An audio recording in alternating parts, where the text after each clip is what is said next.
Rain drummed on the windshield in a steady, impatient rhythm as Eli Mercer eased his pickup onto the Fremont Bridge. The wipers squeaked across the glass, smearing a line of sodium-orange streetlight before clearing it again. On the dash, a yellow check engine light glowed like a quiet threat. He kept one hand on the wheel and glanced at the passenger seat.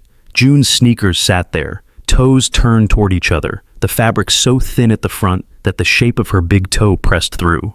He had wrapped clear tape around the worst spot that morning. It crinkled now under the light, a cheap bandage on a problem he could not afford to fix. He heard her voice in his head, bright and certain. "They are not broken, Daddy. They are just breathing." He had laughed then because what else could he do? Tonight the memory made his throat feel tight. The bridge rose under them. To the left, dark water lapped at the pilings and carried a reflection of the city in torn pieces. To the right, a row of houseboats in the hulking silhouette of a container crane. Seattle looked almost gentle from up here, fog softening the edges, hiding everything sharp. On his phone screen propped in the cup holder, 3 notifications waited. Rent due on the 5th. Final notice, Puget Sound Energy. A message from his supervisor asking if he could pick up an extra night shift at the warehouse. He had already taken every extra shift he could. His back ached from it. His eyes burned from overhead fluorescent lights that never shut off. And even so, the math said the same thing every time he sat down with a stack of bills and a cheap calculator. There was not enough. The bar came into view as he rolled off the bridge and into Fremont. Neon beer signs glowed against wet brick. Bicycles were locked along the sidewalk, their frames shining with rain. Eli parked at the far end of the lot, where the lamps were dim and the paint on the lines had peeled away. He checked his phone again, 6:14 p.m. One more notification had joined the others. Overdraft alert, balance below 20. He locked the truck and walked toward the bar, shoulders hunched against the drizzle. His shirt collar was already damp. The soles of his boots, old and soft, slipped slightly on the slick pavement. For a second he thought about turning around, driving home heating soup from a can, and pretending this text from Derek had never arrived. Then the image of June's thin mattress in their small apartment floated up. The way the draft slipped under the living room window in winter, the way June pretended not to notice when the lights flickered, because the bill had been paid at the last possible second. He pushed open the door. Warmth and noise hit him at once. The bar smelled like spilled beer fryer oil and the faint tang of bleach. The Seahawks game played silently on 3 different screens. Someone had fed 20s into the jukebox and left it on a classic rock playlist. A cluster of guys in hoodies shouted at a dartboard near the back. Derek Shaw was at a high-top table near the window, already halfway through a pint. His leather jacket hung on the back of his chair. His hair looked more styled than Eli remembered from high school, but the grin was the same, wide and careless. "Mercer," Derek called, lifting his glass. "You look like hell, man." Eli pulled out the opposite chair. It scraped on the sticky floor. "Long week," he said. "What's this about a favor?" Derek nodded toward the bartender. "You want a beer first?" "I'm driving." The answer came automatically. A beer would be nice, would make the world fuzzier at the edges, but he had to be up at 4 to work the loading dock. Every dollar that was not rent or food felt like a sin. "Suit yourself." Derek took another swallow, wiped foam from his lip with the back of his hand, and leaned in. "You remember Colin, right? Rich Colin, big, White House in Magnolia. His parents had that weird greyhound that hated everyone. That would be the one." Eli remembered more than the house. He remembered a garage full of bikes, all newer than his car, a kitchen with marble counters, and a confident, lazy way Colin had of assuming the world would shape itself around his plans. "He get himself into trouble?" Eli asked. Derek laughed. "Nothing serious. He just has a date he does not want to go on." Eli frowned. People cancel dates every day. "Normally, yeah, but this one is a setup. Friend of the family. His mom's favorite charitable project." Derek swirled his beer, watching the foam cling to the glass. "He needs someone to go in his place." The words landed slowly. "In his place, how Eli said?" Derek shrugged. "He shows up, plays nice, then ghosts her. Drama, family lecture. He wants to skip all that. I thought I was here about a job or something."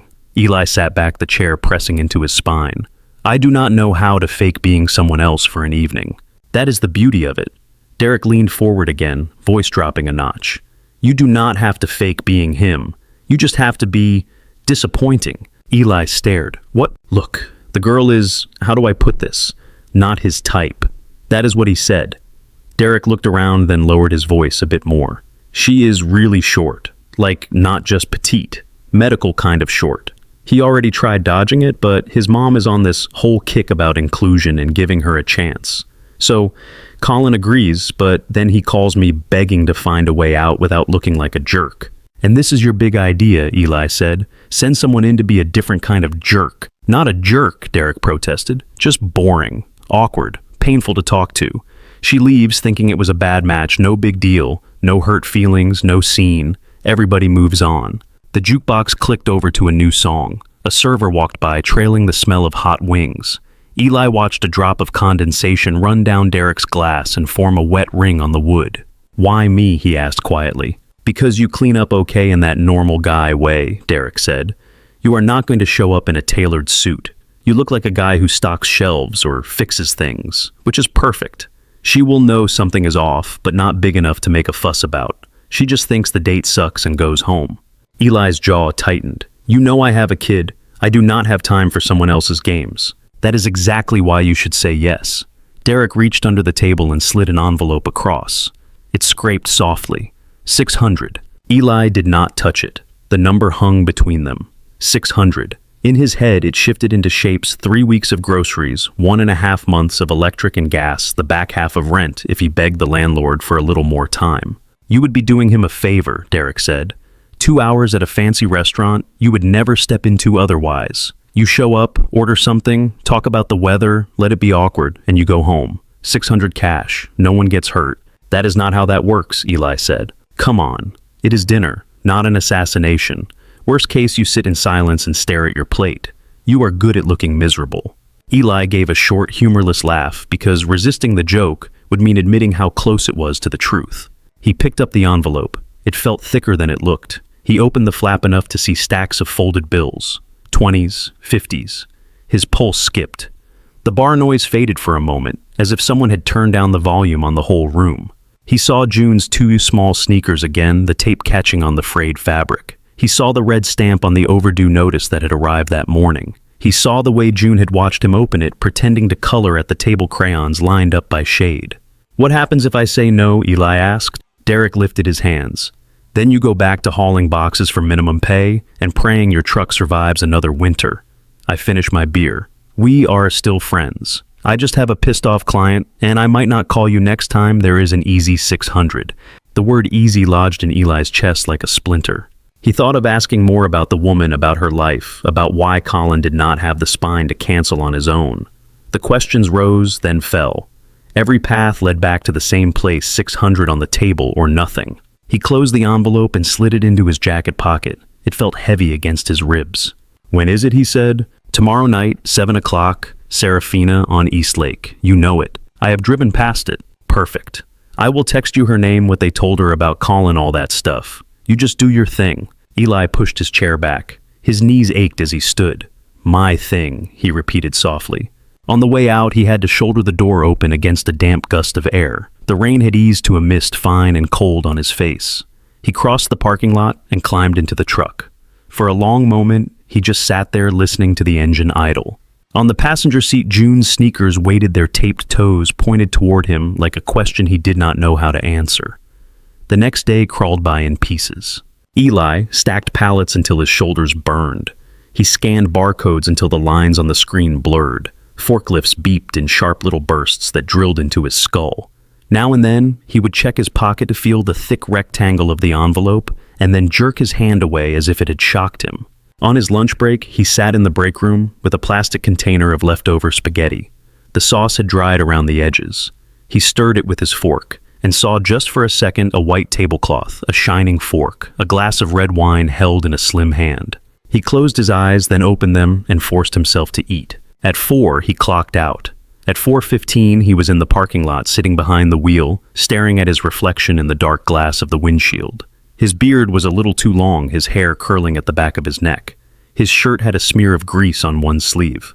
He drove home, climbed the stairs to the apartment, and unlocked the door. June sat cross-legged on the living room floor, coloring a picture of a horse with wings. The television murmured in the background. The smell of canned tomato soup hung faintly in the air. "Hey, Bug," he said. She looked up, smiled, and lifted the drawing. "It is a Pegasus, Daddy. See, that means it can go anywhere it wants." "That's so," he said. His voice did not sound like his. She squinted at him. You look tired. Are we still reading tonight? Yeah, of course. He made boxed mac and cheese for dinner. June talked through the entire meal about a girl in her class who had brought a glittery lunchbox and a boy who could belch the alphabet. Eli nodded at the right times. When she asked why he kept checking the clock, he said he had to run an errand for work. You work at night again? She asked, lower lip pushing out a little. Just tonight. She seemed to think about that, then nodded as if making a trade with herself. Then, can we read 2 chapters of the horse book when you get back? He wanted to tell her that by the time he got back, he might not be able to look her in the eye. Instead, he said, "We will see how late it is. I will try." At 6, his neighbor Mrs. Lang, a retired nurse with an endless supply of sweaters and patients, knocked on the door.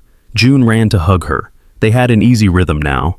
Mrs. Lang settled on the couch. With her knitting, June curled up next to her with her Pegasus book.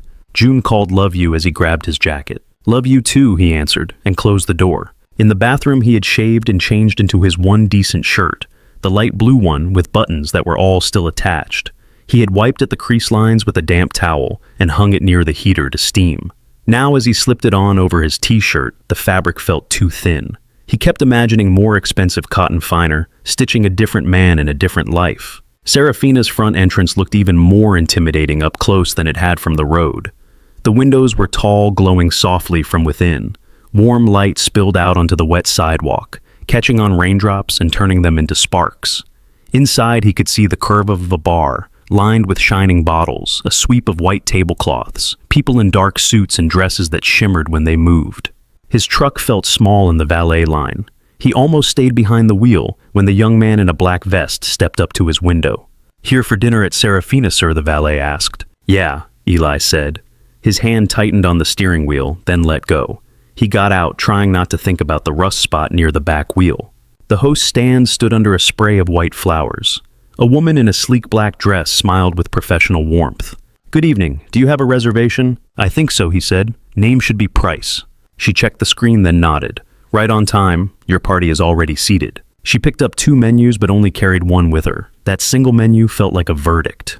The restaurant hushed as they walked through, not completely silent, just wrapped in a kind of soft comfort. Jazz flowed from a speaker in the corner. Someone laughed at the bar, the sound low and polished. Eli caught a whiff of garlic and lemon butter browned in a pan fresh bread. He followed the host past tables where couples leaned close, where glasses touched gently, where watches gleamed on wrists. His shoes made a dull sound on the hardwood. They stopped near the windows at a small corner table with a candle and a glass cup. She was already there. She sat on a regular chair that had been fitted with a firm cushion and a footrest that brought her feet up from the dangling distance to a stable platform.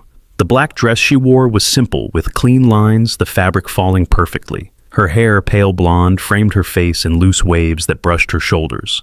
A leather bag hung from the back of her chair. Her phone rested screen down by her water glass. For a second, she did not look up. Eli saw the angle of her head, the set of her shoulders, the faint tension in her hands where they rested beside the fork. It looked like someone trying to sit still and not look at the door every 10 seconds. Then her eyes lifted. Whatever was in them at first vanished almost instantly. Something else slammed into place. Confusion, then calculation. Then a sharp cooling distance that made Eli feel as if the temperature in the room had dropped 10 degrees. "You are not Colin," she said. No greeting, no smile, just 4 words delivered like a diagnosis. Eli froze for the space of 1 heartbeat. The host cleared her throat softly. "Can I bring you something to drink to start?" she asked. "Water is fine," the woman said.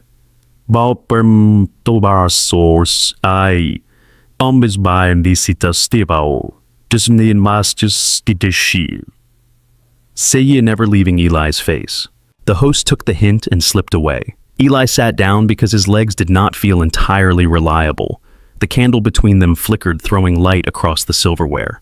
He tried a smile. It felt stiff. "Hi, I am Eli. I know you are not Colin," she repeated. Her voice was calm, not loud, but the couple at the next table glanced over anyway, sensing something off. She noticed and lowered her volume a fraction. "I have seen his picture," she said. "His mother showed me. So, here is my new question. What are you doing here?" There were several answers within reach. Traffic wrong time. Mix-up with reservations. Friends sitting in until Colin arrived. He could feel each lie lining up in his throat, waiting for him to pick one and live inside it for a few hours. He opened his mouth. He closed it again. She watched this little drama play out, one eyebrow lifting. That bad, huh? She murmured. He picked up his water glass to stall. The rim was thin and cool against his lip. The water tasted like nothing like air, like the inside of an empty glass. Look, he said softly. I know this is not what you expected. She leaned back slightly, her hands moving to rest in her lap. What I expected, she said, was the man whose name is on that reservation. He did not grow a beard and lose 2 inches since Tuesday, so try again. Her eyes were not unkind, they were focused, assessing. Eli set the glass down carefully. His palms were damp. He wiped them on his jeans, then realized how that must look in this place under these lights. I was asked to come, he said, to sit here tonight. By who? A friend. I do not think we are using the same dictionary for that word. He almost smiled. It died quickly. How much, she asked. The question startled him. How much are they paying you, she said, to sit in this chair and make me feel like an idiot? Her tone had not risen, but it carried a blade. The truth shoved against his teeth until his jaw ached. 600. She had said the number of dollars, not hours. 600 to turn this evening into a disappointment. 600 for the way her shoulders had tensed when she saw him. He should lie. I should go, he said instead. She tilted her head. Now you want to leave? That is interesting. I did not come here to hurt you. But you did, she said simply, whether you meant to or not. Which circles us back to my question. How much? He stared at the candle. A thread of smoke curled from one side of the wick, carrying a faint smell of wax. 600, he said. Silence settled over the table. Her mouth quirked. It was not a smile. $600, she repeated as if tasting the number. That is what my evening is worth. I needed the money, he said. The words sounded smaller out loud than they had in his mind. Everybody who does something cruel needs something, she replied. Money, attention, a good story to tell later. That is never the interesting part. He flinched. I was supposed to be boring, he said. That was the plan. To be forgettable, not to mock you, not to make a scene. I was just supposed to sit here and talk about traffic and Seahawks stats until you decided it was not worth a second date. She laughed. The sound was sharp and quick, like glass knocking against glass. So thoughtful, she said. Colin did not want to offend me, so he hired a stand-in to offend me more politely. It is not like that. Then explain it to me. He looked around. Everyone at every table seemed to be minding their own business, but he felt watched anyway. He imagined himself from the outside, a man in a cheap shirt at a nice table, with a woman who knew exactly what was going on, while he scrambled for a way to make himself look less like what he was. Do you know what people usually do when they find out I am a little person? She asked suddenly. They either talk to me like I am 5, or they talk to everyone except me. Her nails pressed into the fabric of her dress. Or if they are really creative, they make me into a dare, a joke, something to prove to their friends that they are open-minded, that they are not shallow. Really look at what they did. I am not making you into anything, he said. I am telling you the truth. You are telling me the part that makes you feel a little more noble. Her gaze did not soften. You took the money, you got dressed, you drove here, you let them get this far with their plan. Do not sweep that under the table with a sigh and a sad story. He wanted to tell her about the overdraft alert, the red notice on the utility bill, the nights he sat at the kitchen table counting coins. He wanted to tell her about June's taped sneakers and the way she slept curled on her side, clutching a stuffed horse that had lost one button eye. He could feel those words lining up next, begging for their turn. Yes, he said instead, I did all that. For the first time since he had sat down, her eyes flicked away.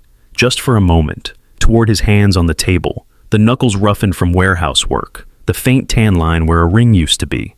Her gaze came back sharper. I have been stood up 3 times, she said quietly. Once a guy texted me from the parking lot, said he had seen me through the window and changed his mind. I have had men take bets on whether they could get me to go home with them, because apparently that is a fun way to spend a Friday. I stopped dating for 2 years because I got tired of wondering which version of awful I was getting this time.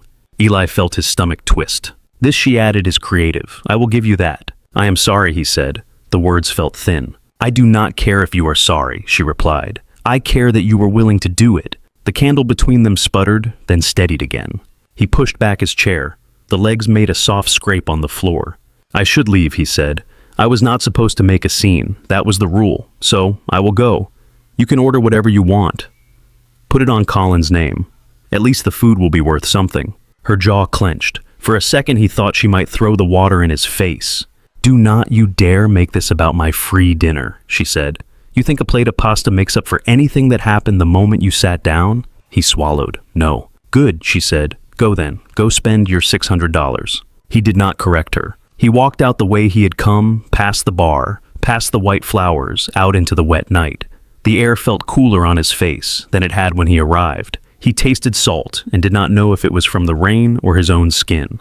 At the curb, he handed his valet ticket to the young man in the vest and watched him jog away. In the reflection of the restaurant window, he could see Tessa at the table still sitting upright, still composed, a small figure in a black dress framed by the glow.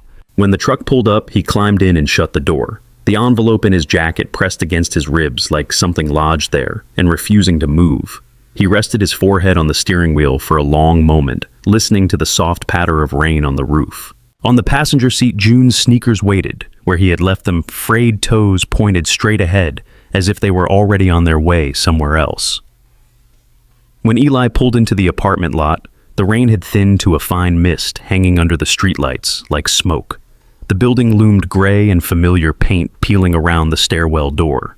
He turned off the engine and sat there for a moment, fingers still gripping the wheel. The envelope in his jacket felt heavier than the keys in his pocket. Upstairs, the hallway smelled faintly of someone else's cooking, an old carpet cleaner. Light leaked under his own door. He could hear the low murmur of the television. Mrs. Lang opened when he knocked, even though he had his own key. She must have been waiting. "You are back early," she said, glancing at the clock on the wall behind him. It read a little past 9. Everything all right?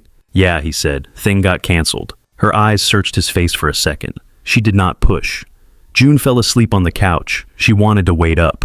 "I told her we would leave the book on your chair." He managed a smile. "Thank you, Mrs. Lang. I appreciate it." She patted his arm, her hand cool and thin. "I will see you two tomorrow." Inside, the apartment felt smaller than usual. The living room lamp cast a yellow pool over the thrift store couch. June lay curled on one end, hair fanned across the cushion fist closed around the strap of her stuffed horse. A paperback chapter book about a girl and a wild Mustang rested on Eli's empty armchair, a bookmark sticking out halfway through. He picked it up, then set it down again. He eased June's shoes off, noticed how the taped toe had started to peel. He tucked a blanket around her and brushed a strand of hair from her cheek. She stirred, eyes fluttering open for a fraction of a second. "Daddy," she murmured, already sliding back toward sleep. "Did your work errand go okay?" "Yeah," he said, though he was not sure what that meant anymore. "Sleep bug." He stood there for a moment, watching her breathing settle into a slow, even rhythm. Then he went into the tiny kitchen, pulled the envelope out of his jacket, and laid it on the table. Under the fluorescent light, the paper looked more ordinary. Torn corner, slight wrinkle near the flap. He opened it all the way, this time spread the bills out in a fan. All that green, all those numbers, all the things they could pay for. On the counter behind him, the overdue notice for the electric bill was held to the fridge by a magnet shaped like a smiling sun. The red letters at the bottom said, "Final warning." He stacked the money again, tucked it back in, closed the flap, and wrote one word across the front in block letters. No. He stared at it until his eyes burned. Sleep did not come easily that night. When morning light finally crept through the thin curtains, it was watery and gray. Seattle light. Eli left June with Mrs. Lang again and drove to the address Derek had texted him. The building sat in South Lake Union, all glass and steel, and carefully placed trees and square concrete planters. Inside, the lobby smelled like espresso and new carpet. An elevator carried him up to the 6th floor, where a co-working space stretched out under exposed beams and industrial lighting. Desks, plants, people in hoodies with laptops and expensive headphones. Derek sat at a high table near the back, a laptop open in front of him, phone in his hand. He looked at home here. The leather jacket was gone, replaced with a fitted blazer. "Eli," he said, glancing up, "you look like you have been up all night. Good sign. Date must have been rough." Eli placed the envelope on the table. Derek's smile flickered as if someone had dimmed it. "What is that?" "Your 600, Eli said. "Our 600, Derek corrected automatically. He tapped in the envelope with 2 fingers. "What happened?" "She figured it out. She knew the second she saw me," Eli said, "because she is not stupid." Derek gave a short laugh. "Well, that is on Colin. He is the one who sent a picture to his mom. Could have at least picked a guy who looked like you." "That is not the point," Eli said. Derek looked more closely at him. "You look like someone hit you with a truck." Eli thought of the way Tessa's eyes had hardened, the way her voice had stayed steady. He thought of the moment she asked how much. "Take it back," he said. "Give it to Colin. Tear it up. Burn it. I do not care. I am not keeping it." You already did the job, Derek said. You showed up. You sat down. She walked away offended. Mission accomplished. Whether she knew the plan or not, Colin got what he wanted. So do you. I do not want it, Eli said. Derek leaned back on his stool chair, tilted slightly. You have a kid, right? The one with the horse phase. You sure you want to throw away $600 that could buy a lot of pony books and mac and cheese because you feel guilty about something that cannot be undone? Eli did not answer. Derek tapped the envelope again. His tone shifted, losing some of its friendliness. Look, you think walking around broke makes you a better person than taking money for something you already did? You think the landlord cares how noble you are when he changes the locks? Eli pictured the notice taped to their door last winter when he had paid rent 3 weeks late, the way the neighbors had watched from their peepholes. I will figure it out, he said. Derek studied him for another second, then exhaled. This is Colin's, not mine. If you want to make some big statement, you can do it yourself. He pushed the envelope across the table toward Eli. Eli did not pick it up. I am not taking it, he said. You can tell him whatever story you want. Tell him I flaked. Tell him I lost the envelope. I do not care. I am not walking out of here with that money. Derek's jaw ticked once. You are making a very strange choice. Feels like the only one that lets me look my kid in the eye, Eli said. Derek's gaze flicked to the front of the envelope. He noticed the word scrawled there for the first time. His mouth curled. You wrote on it, he said. You know that makes it harder to reuse. Good, Eli said. He turned and walked away before Derek could answer. The elevator ride down was quiet. His reflection in the silver door looked washed out. As he stepped out into the street, his phone vibrated. A text from his landlord. Rent is due tomorrow. No more extensions. Do not make me come knocking again. He stared at the message until the letters blurred, then slid the phone back in his pocket. The sky outside had cleared just enough for the sun to push through thin clouds. The light made the wet pavement shine. Across the street, the lake lay flat and gray, a few boats bobbing gently at their moorings. He returned to his shift at the warehouse that afternoon, moving like a man underwater. By the time Saturday came, his body felt made of dull aches. His back complained when he bent to tie his boots. His hands were dry and cracked from cardboard and cold air. June bounced next to him as they walked up the stone steps of the Seattle Central Library. Can we go to the 4th floor this time, she asked. The one with the red room. It looks like being inside a tomato. We are going to the kids section, he said, shifting the canvas tote bag on his shoulder. You know that. We can visit the tomato room on the way out, she decided. That is fair. The library doors whooshed open. Warmth and the faint smell of paper dust and coffee washed over them. The glass and steel of the atrium threw light in strange angles, reflections stacking on reflections. June knew the way without looking. She skipped ahead, sneakers squeaking on the polished floor. Her ponytail bounced with every step. The children's section was its own world, low shelves, bright rugs patterned with letters and animals, beanbag chairs shaped like frogs and clouds, a mural of mountains and whales wrapped around the bar wall. June made a delighted sound and darted straight to the shelf where the horse books lived. Look, they have a new one, she said, pulling a glossy volume free. A white horse reared on a stormy beach on the cover. This one looks serious. Serious horses, Eli said, very intense. She hugged the book to her chest, already scanning for more. You find your boring grown-up books, she told him. I will find important things. Deal, he said. He watched her for a moment, small and determined, moving along the shelf. Then he turned away, drifting toward the new fiction display like someone walking through a dream. He ran his fingers along spines without seeing the titles. His mind felt oddly blank the way it did after a long shift when his body moved out of habit and his thoughts lagged behind. He rounded the end of a shelf. She was there, not across a candlelit table this time, but between 2 tall rows of novels under white fluorescent light. Her cream-colored sweater stood out against the darker jackets of the books. She held a paperback in one hand, thumb tucked in to keep her place as she read the back cover. Her hair was pulled back into a loose knot today, a few pale strands escaping to brush her neck. She had a small crossbody bag slung across her torso. Her feet rested solidly in ankle boots, no cushion or footrest needed here. In this space without candles and white tablecloths, she seemed at once smaller and more solid. Eli's first instinct was physical. His chest tightened. His heel lifted, ready to pivot away to retreat behind the nearest shelf to disappear before she glanced up. His hand shot out instead, landing lightly on the edge of the bookshelf to steady himself. He stood there, heart thumping in his throat, watching her eyes move across the lines of the book jacket. She did not look up. People drifted past at the ends of the aisles, pushing carts, shushing children. The murmur of distant voices and the soft thud of books being shelved wrapped everything in a low hum. He could have walked over. He could have said her name. He stayed where he was, half hidden behind a display of travel guides, the sharp corner of one cover digging into his side, until June's voice carried across the room.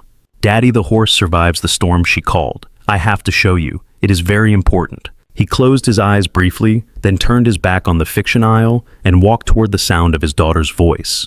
He did not talk to her that Saturday. He told himself it was better that way. He had already done enough damage. She did not need him walking up between library shelves like some bad memory that had learned to walk. All afternoon, he followed June through the children's section, with half his attention somewhere else. He helped her stack a tower of picture books, laughed when it toppled, nodded when she explained the difference between ponies and horses, as if he had not heard it 5 times already. Every few minutes, his eyes drifted toward the adult fiction aisles, toward the corner where he had seen the cream sweater and the pale knot of hair. By the time they left, his neck hurt from not turning his head. That night, after June fell asleep with her face buried in her pillow and her stuffed horse crushed under one arm, he lay awake and stared at the cracks in the ceiling. The ceiling did not blink. His brain would not stop replaying the moment her eyes had lifted at Serafina, the moment she had said, "You are not Colin." He had thought about money when he said yes. He had thought about rent and shoes and red notices. He had not thought far enough ahead to this feeling, this cold thing that sat just beneath his ribs every time he pictured her face. All week that feeling stayed. It followed him along the warehouse aisles. It stood beside him at the sink while he washed dishes. It sat at the small kitchen table while he tried to turn numbers into a budget that did not exist. By Friday night, he knew one thing with the same tired certainty he reserved for gravity and taxes.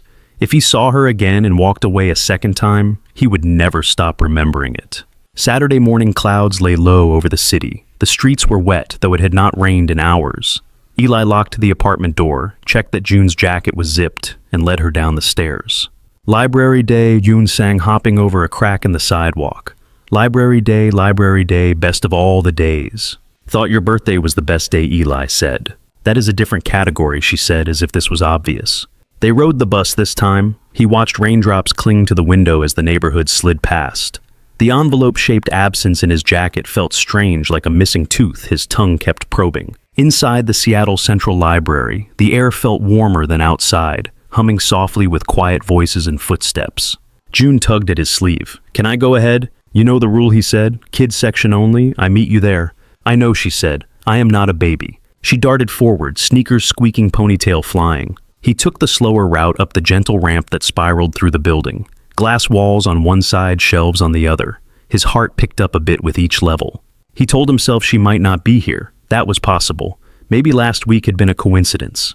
He turned into the fiction level. She was there. Same row, different book, different sweater, this one deep green.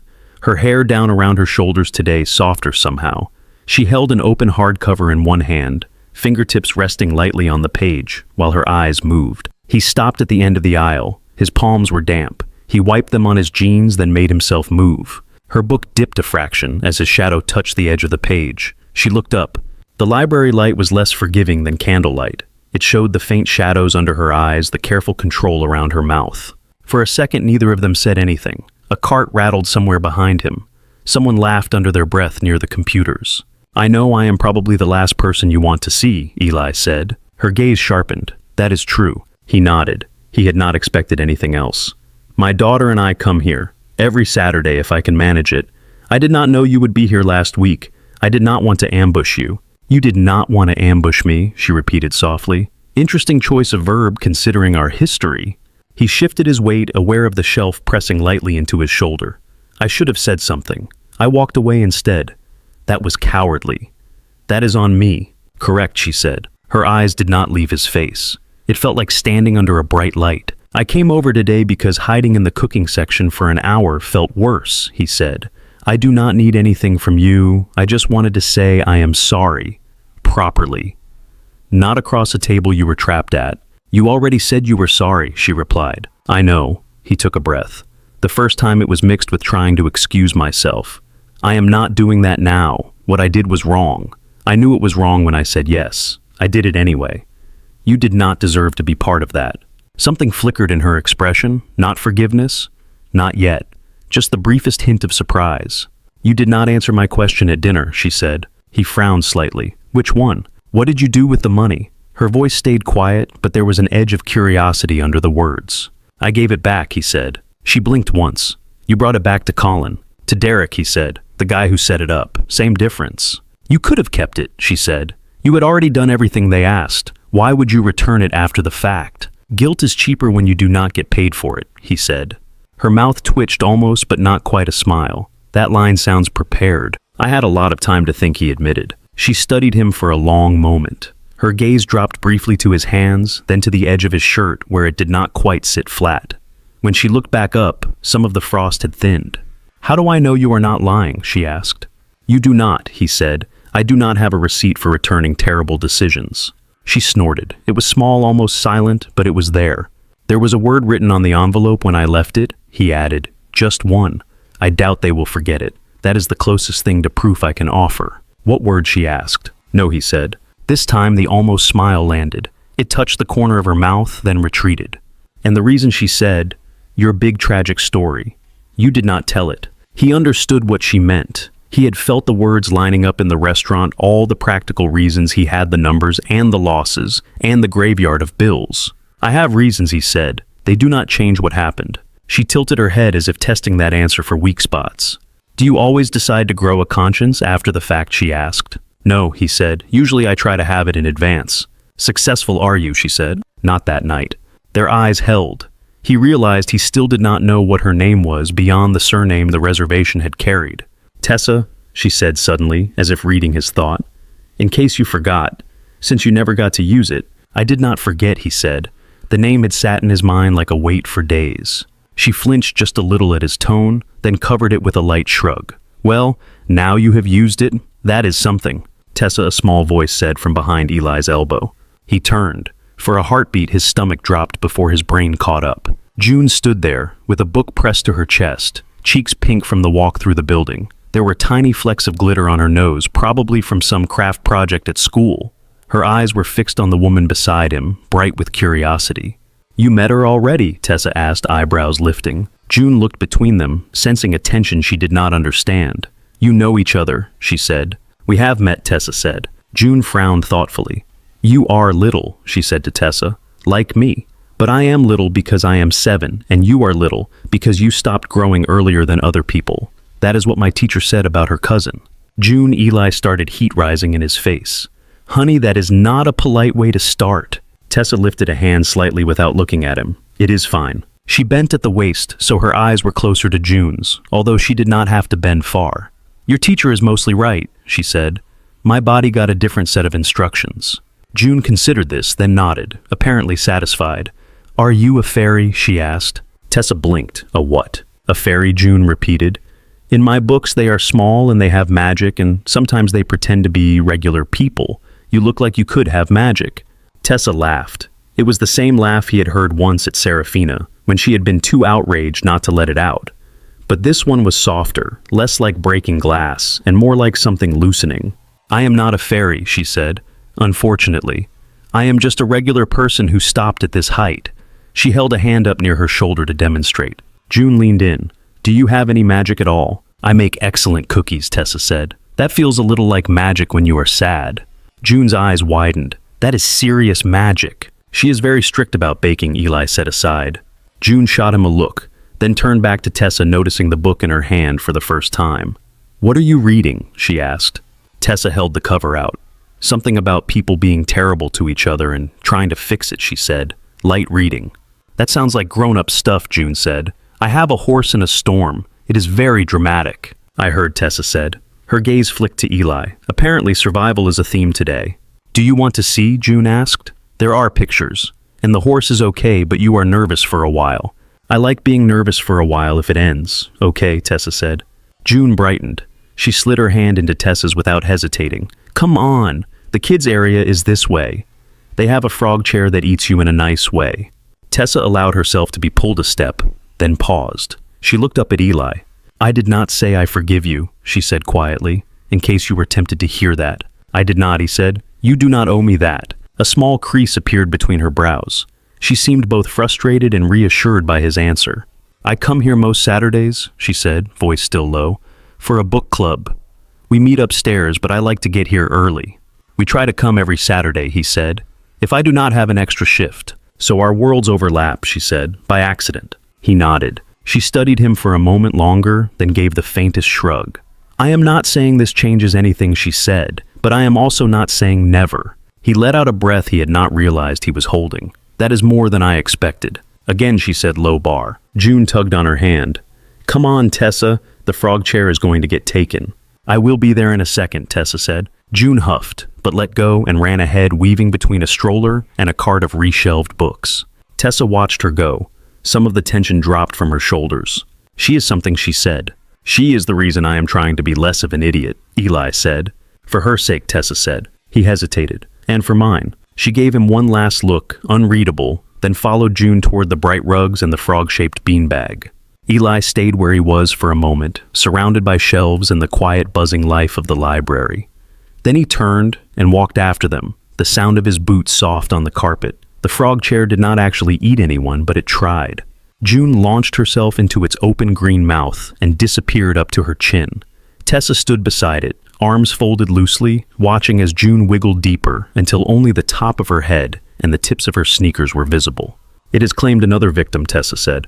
From the doorway to the children's section, Eli watched them. June's laughter floated up pure and loud. Around them, other kids moved in their own orbits, voices softened by carpet and shelves. "Daddy, help, it is digesting me," June called. "You seem fine," he said. "Does it at least taste good?" "It tastes like old crayons," she answered from inside the chair. "Very chewy." Tessa smiled, the expression unguarded for once. She looked at June, not at Eli. Her hand reached out automatically as June struggled to sit up, fingers closing around the girl's wrist. It was a small thing, the way she braced herself and pulled, the way June leaned on her without hesitation, but it landed in Eli's chest in a way he did not have words for. They ended up in a loose triangle, June sprawled on the frog chair, with her horse in her lap. Tessa perched on the edge of another beanbag, Eli on a low wooden stool that felt one size too small for him. June narrated the storm scene from the horsebook with the urgency of breaking news. "And then the waves are really big and the wind is screaming and everyone thinks the horse will get swept away, but she does not because she is smart, and also the author likes her, I think." "Always good to be liked by the author," Tessa said. June nodded seriously. "Do you like your author?" Tessa blinked. "My what?" "The person writing your life," June said. "In my head, everyone has an author. Sometimes they make bad chapters, though. My author made Mom die, so I am mad at them a little, but maybe they are trying." The air between the three of them shifted. Eli felt his spine stiffen. "June," he said softly. She looked at him, then back at Tessa. "Sorry," she said, but it did not sound very apologetic. Just honest. Tessa studied her for a long second. The noise of the library dimmed in Eli's perception, as if someone had turned a knob and dropped the background sound away. "I do not know about authors," Tessa said finally, "but I know I get to make some choices. I did not choose the body. I did not choose how other people react. I do get to choose who I spend my time with." June considered this. "You choose to spend time with us," she said. "For the moment," Tessa said. Her eyes flicked to Eli and the edge of a smile touched her mouth. "The company is not terrible." June beamed satisfied. That was the first Saturday they all stayed together longer than a few minutes. It did not happen overnight. It happened in layers. Another week, then another. The pattern settled in like a new habit that felt older than it was. Saturday mornings became a ritual. Eli would pack the canvas tote with overdue books, a water bottle, a bag of crackers if they had them. He and June would ride the bus, or on good weeks drive the truck if there was enough gas to justify it. Sometimes Tessa was already there when they arrived, sitting in a low chair with a paperback balanced on her knee. Sometimes she came in later, shaking rain out of her hair, cheeks pink from the walk. Once she appeared with a folded umbrella, patterned with tiny stars that June immediately decided was the most beautiful shield ever. June claimed her the moment she appeared, tugging her toward the craft table. The computer games, the tower of foam blocks. Tessa never seemed to mind. If anything, she seemed grateful for the clarity of a child's world, where rules were simple and loyalties direct. While June constructed castles for imaginary horses or made up elaborate games about dragons who liked tea, Eli and Tessa found themselves in the empty spaces around her. On the days when June was deeply focused, coloring within the lines with unusual seriousness, Eli and Tessa would drift a few feet away, never out of sight, but out of immediate earshot. They would lean against a low shelf or sit on the edge of a bench and talk in the careful way of people who had decided not to waste each other's time. He learned that Tessa worked 3 blocks away at a nonprofit office downtown. Her days were full of meetings about ramps and captions and accessible websites. "I spend a lot of time reminding people that disabled is not the opposite of capable," she said one morning, stirring cream into a coffee she had smuggled down from the lobby cafe. "And that making a space accessible is not charity, it is the bare minimum." "Do they listen?" he asked. "Sometimes." She lifted the cup, blew on it. "Sometimes they say all the right words and build a ramp with a 70-degree incline. Then I send them an email with physics equations." He laughed, picturing it. "Were you always like this?" "Annoying," she said. "Stubborn." "Involved," he said. She tilted her head. "No. There was a long stretch where I tried to be as quiet as possible, to take up less space than I already did. That does not work very well when you are built like me. People notice you anyway.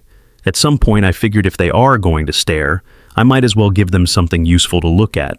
A week later, on a rare sunny morning, they sat outside on the library's concrete terrace. June lay on her stomach nearby, legs kicking in the air as she drew bridges in her notebook, long lines over and over connecting blocky islands. Below them, buses hissed at the curb, and the sound glittered faintly in the distance.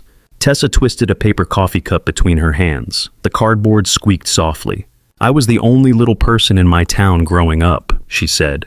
"Every school photo, there I am in the front row, dead center like a mascot. There was this girl, Heather, who liked to pat me on the head, like I was a dog. She thought she was being cute." "Did you hit her?" June asked, not looking up from her drawing. "No," Tessa said. "I told her the oil from her hand would make my hair fall out in clumps. Kept a straight face the whole time. She stopped touching me, started telling people I was cursed. That part was less ideal." June giggled. Eli smiled into his coffee. "What about the guys?" he asked. The question slipped out before he could frame it more carefully. "Dating, I mean." Tessa's eyes shifted from the skyline to his face. "There are categories," she said. "The fetishists, the ones who are a little too excited about my height. The saviors, the ones who want to be seen as the guy who is not shallow, but they are very clear I am their one exception. The embarrassed ones. They like me in private but do not want to be seen with me. And then the occasional normal person who gets exhausted by all of that and goes looking for someone simpler." "Simpler," Eli repeated. "Less complicated," she said. "Less exhausting, less likely to make them confront anything about themselves." He looked down at his hands, the coffee warming his fingers. "Which one was Colin?" he asked. "The savior," she said without hesitation. At least that is the version his mother wanted him to audition for. Would have looked great in the family newsletter. All that inclusive branding. The breeze lifted a strand of hair against her cheek. She pushed it back. "I got tired," she said.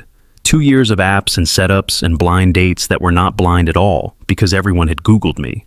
Every single time I went in wondering what I was being cast as. One day I decided I did not need to audition anymore. "So you stopped," he said. "So I stopped," she said. "Then my friend begged me to try one more. A guy she swore was decent. I almost said no. I said yes because I did not want to hurt her feelings." Her mouth twitched. That worked out impressively well. Eli did not offer a defense. There was not one. On another Saturday, clouds pressed low and heavy against the glass. June fell asleep halfway through a stack of picture books, her cheek resting on a cartoon unicorn.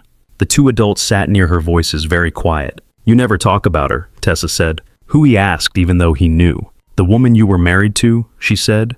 "The one who taught June how to be that blunt without sounding cruel." He watched June's shoulders rise and fall. A lock of hair lay across her forehead. He brushed it back. "Her name was Mara," he said. "We met when we were 23. She laughed at jokes before the punchline because she could tell where they were going. She cried at commercials about breakfast cereal. She made pancakes that looked like animals on Sundays. Bears, rabbits, very questionable dinosaurs." Tessa smiled, but it was careful. "She worked at a florist," he said. "Came home smelling like eucalyptus and dirt. Her hands always had green stains on them from the stems. She liked that. Said it made her feel useful." The memory rose in his mind in sharp focus, so bright it almost hurt. "She started getting headaches when June was 3, he went on. "The kind that knock you flat. At first we thought it was stress, or bad sleep. Anyone can get headaches. Then she forgot where she had parked the car one day. in a lot she had been using for years. She laughed it off. I knew something was wrong. It took months to get seen by the right people. Tessa listened without interrupting. Her hands were folded in her lap, fingers interlaced tightly. When they finally gave it a name, it came with numbers, he said. Percentages, probabilities, survival curves. We fell off the good side of every graph. Treatment helped, then it did not. The bills kept coming no matter what. So, I worked nights and days, and whatever shifts I could grab to keep the lights on, and then one day there was nothing left to do but sit in a room with a lot of beeping and watch the person you love forget your birthday. His voice cracked. He cleared his throat. June was at my parents' when she died, he said. It was spring. The window was open a little. There was this stupid tree outside, some ornamental cherry thing the hospital planted to make the place look less like what it is. It was blooming, pink everywhere. Mara did not even see it. She was looking at me. And then she was not. The library hum filled the pause. Somewhere a child laughed too loud and was gently shushed. How did you tell June? Tessa asked. He swallowed. I told her mom's body stopped working, but her love did not. That she was somewhere we could not see, like a star. June asked if her mom could still see her dreams. I said yes. Do you believe that? Tessa asked. I do not know, he said, but she needed that answer, so I gave it to her. He rubbed his forehead with his thumb. After Mara died, our insurance ran out. The hospital still sent bills. We lost the house. I lost the job that came with the house. Ended up in the apartment above the laundromat with a 4-year-old who kept asking when mom was coming home. I wanted to sleep for a year. She needed breakfast and clean socks. Children are stubborn like that, Tessa said quietly. June saved me, he said. Every morning there was someone to make cereal for, someone who needed her shoelaces tied. It did not give me more money. It gave me something to point my body at. For a while they sat without speaking. June shifted in her sleep, mumbling something about a bridge and a dragon. Her pencil rolled off the page and onto the carpet with a small thud. Thank you for telling me, Tessa said finally. He looked at her. Her eyes were shinier than usual, but no tears fell. Not a tragic backstory, she added, just a real one. He let out a short, tired laugh. Feels pretty tragic from the inside. Yes, she said, that is usually how it works. The next Saturday, when he and June walked into the children's section, Tessa was already there. She sat cross-legged on the rug, 2 books in front of her. One was about a girl who talked to trees. The other had a photograph of a girl in a wheelchair on the cover. June dropped to the floor beside her without hesitation. What are we reading? She asked. Options, Tessa said. Trees or wheels? Why not both? June said. Maybe the girl in the chair talks to trees too. Tessa glanced up at Eli as he approached. Something in her gaze had changed. Less distance. Not quite ease, but the beginning of it. He sat down with them. The rug itched through his jeans. June leaned against his shoulder, one hand resting on Tessa's knee as she pointed at the first page. Around them, the quiet murmur of the library went on. Outside, the city shifted and busied itself. Inside this small square of carpet, 3 people bent over the same book, bodies leaning inward as if they had been doing it all their lives. The invitation came on a Thursday, tucked between emails about meeting agendas and a reminder from June's school about picture day. Eli was on his lunch break, sitting in his truck with a ham sandwich that tasted mostly like cold bread when his phone buzzed. From Tessa Lane. Subject Saturday. Text in the body, short and to the point. I have a ridiculous orange cat who needs more people to adore him. Want to come over after the library this weekend? I am walking distance. June can meet Pumpkin. No strings, no ambushes, just cookies. He read it twice, then a third time. The words no strings pulsed a little. He typed back, erased, typed again. Sure, as long as Pumpkin is okay with loud horse facts.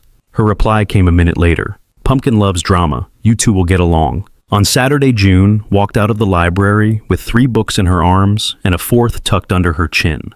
The sky over Capitol Hill was a pale gray bowl. Wet leaves stuck to the sidewalk. Cars lined the curb, their windshields dotted with rain. Are we going home now? June asked, trying to keep the books from sliding out of her grip. We are making a stop, Eli said. Tessa invited us over. There is a cat involved. A cat, June said, eyes widening. She immediately forgot about the books. A real one. Breathing, I assume, he said. June did a little hop on the spot. Do we have to bring an offering? Do cats like flowers? I think cats like not being chased, he said. You can bring your inside voice. That is a good start. Tessa's building sat on a tree-lined side street, brick and glass with narrow balconies. It was old enough to have character, new enough to have working intercoms. A small brass plaque by the door listed 4 names: Lane was on the third line. Eli pressed the buzzer. There was a crackle, then Tessa's voice. "Yeah, it is us," he said. "Me and June and a lot of books." The lock clicked. Third floor. Elevator to the left. Pumpkin is on high alert. The lobby smelled faintly of laundry soap and someone's strong coffee. The elevator doors were brushed metal smudged at kid height. Inside, June stared at the glowing numbers, then at their reflection in the mirrored wall. "Do you think the cat knows we are coming up?" she whispered. "I think he senses disturbance in the force," Eli said. The hallway on the third floor was surprisingly bright with big windows at each end. The door to Tessa's apartment was painted a soft blue.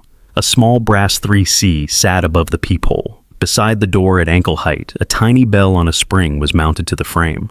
June poked it. It chimed once gentle and clear. "That is Pumpkin's doorbell," Tessa said as she opened the door. "So, he has fair warning." She stood barefoot on the threshold, jeans and a loose navy t-shirt, hair braided over one shoulder. The apartment light behind her was warm. "Hi," she said. "Hi," Eli said. "This is Sue."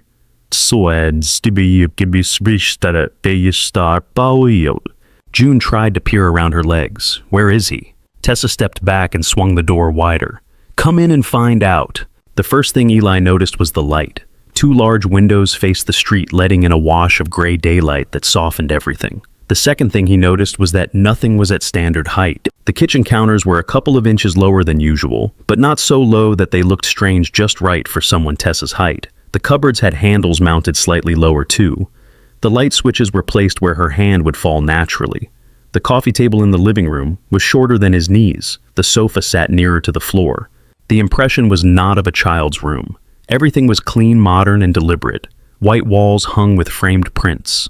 A row of succulents on the windowsill, a floor lamp with a long curved stem arcing down, not up. The space felt like it had been claimed piece by piece. June did not clock any of that. Her attention went straight to the orange heap on the back of the couch. Pumpkin blinked once, slow and unimpressed, then rolled to one side so his belly showed. His fur was the color of canned pumpkin, deep orange, with faint stripes, his body round and comfortably heavy. "Oh," June breathed. She set her stack of books down without looking. "He is perfect." Pumpkin watched her approach. When her hand hovered just above his fur, he pushed his head into it with a small gust of purr. "He likes you," Tessa said. "He is magic," June said, reverent. "I can feel it." "She says that about anything with fur," Eli told Tessa quietly. "No," June corrected without turning. "Some animals are just regular." She scratched under Pumpkin's chin and the cat's purr deepened. "This one is enchanted." Tessa's mouth curved. High praise. She moved around the kitchen with easy familiarity, pulling a mixing bowl and bag of chocolate chips from a cabinet. Eli watched her fingers find each thing without searching. He noticed that the cabinet doors swung inward slowly, some kind of soft, close hinge that would not slam into her at face height. "You want help with anything?" he asked. "Can you reach the flower?" she said, nodding toward the top shelf of the pantry. "I was ambitious when I reorganized, forgot my wings." He reached up and pulled the flower down. Their hands brushed briefly as she took the bag. Her fingers were cool, dusted at the tips with sugar from some earlier project. "Thank you," she said. "Division of labor," he answered. "You handle the magic, I handle the tall." She gave him a look that was half amusement, half something more complicated. While she measured and stirred, June gave Pumpkin a tour of the apartment, narrating every detail at a running whisper, as if the cat needed context. "This is your couch. It is very soft. That is your scratching post. But I think you already know, because look at those marks. That is the window. And outside the window is the world, which is big, but you are safe because you have Tessa. Also, you have a bell. I do not have a bell, which seems unfair." Pumpkin followed at his own pace-tail, swaying occasionally, stopping to rub his whiskers against a chair leg, as if to mark it again just in case. "You built this out," Eli said when June wandered off into the hallway, and Tessa had a moment to breathe.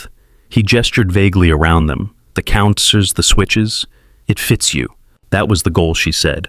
"When I moved in, the kitchen was standard height. My chin was basically in the sink. The cabinets might as well have been on the moon. I hired a contractor, explained what I needed. He tried to sell me on a step stool." "How did that go?" Eli asked. "I found a different contractor," she said. He smiled. "People here accessible and picture metal rails and ugly ramps bolted onto old buildings," she said, scraping dough from the side of the bowl. "Hospital vibes, white vinyl. They do not understand it can be comfortable and pretty, that it can feel like a home, not a retrofit." "It feels like yours," he said. She glanced at him, eyes quick. That is the idea. The oven preheated with a soft electronic beep. The smell of butter and sugar crept into the air as the first tray went in. June appeared at the archway to the hall, Pumpkin tucked under one arm like a misshapen orange football. The cat dangled there, calmly resigned. Pumpkin showed me his litter box, she announced. We are very close now. That is a sign of trust, Tessa said. Eli eyed the cat. You sure he is not just too lazy to protest? He believes in energy conservation, Tessa said. He is a scientist at heart. They ate the first batch of cookies at the small dining table pushed up near the windows. The tops were crisp at the edges and soft in the center, chocolate still glossy and warm. June got crumbs all over her shirt and did not seem to notice. These are better than the store ones, she said through a mouthful. Low bar, Eli said. The store ones taste like cardboard pretending to be happy. These taste like somebody loves you, June said.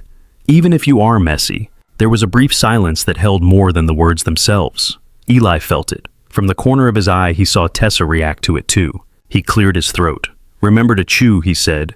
Breathing is still important. June rolled her eyes but chewed. Later, when June and Pumpkin had collapsed together on the couch, both half dozing, Eli and Tessa ended up in the kitchen again with mugs of tea. Steam curled up into the space between them. From the living room came the faint sound of June talking in the slow, dreamy rhythm she used when she was almost asleep. I need to tell you something, Tessa said. Her voice had shifted. The lightness from earlier had thinned. Eli set his mug down. Okay, he said. She rested both hands on the edge of the counter. For the first time since he had walked in, she looked a little unsure of the space she was in. You know me as Tessa Lane, she said. That is the name on my email, my work badge, the buzzer downstairs. He nodded. It is not the one I was born with, she said. People change names. He knew that. It did not usually sound this heavy.